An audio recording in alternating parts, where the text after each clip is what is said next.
warahmatullahi wabarakatuh. Walaikum assalam warahmatullahi wabarakatuh. I'm Safura Sajjad from class 6. Today I'm in front of you for 10 some words on fractions.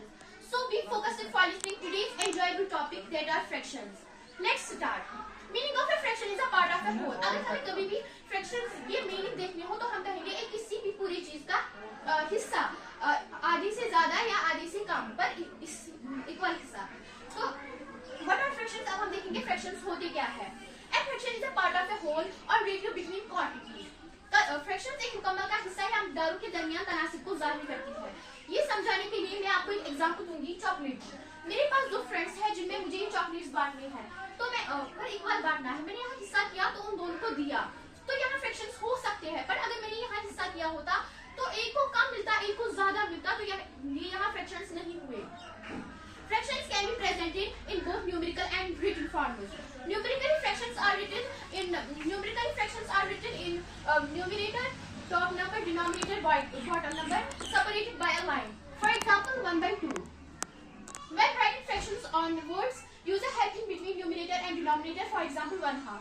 जब भी हम fractions लिखते हैं, जो line के ऊपर वाला नंबर होता है जिसे हम टॉप नंबर कहते हैं उसे हम न्यूमरेटर कहते हैं. जो लाइन के नीचे वाला नंबर होता है जिसे अक्सर लोग बॉटम नंबर कहते हैं उसे हम डिनोमिनेटर कहते हैं. बट अगर हमें कभी भी हमें फ्रैक्शंस वर्ड्स में लिखने हो तो हम मैंने पहले एग्जांपल दी थी 1/2, तो हम इसे कहेंगे 1/2. मैं और एग्जांपल दूंगी 3/4, तो 3/4 लिखेंगे. 5/4 लिखेंगे तो 5/4 कहेंगे.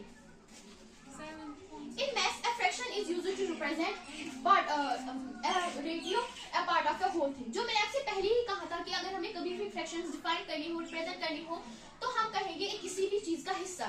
तो अगर हमें मैथ्स में भी इन्हें डिफाइन करना हो तो हम यही कहेंगे फिर से.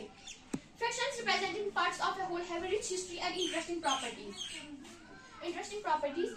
मैं फ्रैक्शन समझाने के लिए आपको एक एग्जांपल दूंगी. मेरे पास यहाँ एक सर्कल है जिसके 4 हिस्से हैं. इसका मैंने एक हिस्सा लिया है.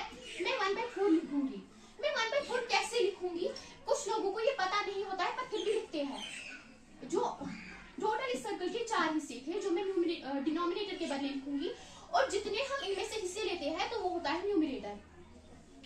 Thanks for listening today's enjoyable topic. Thank you.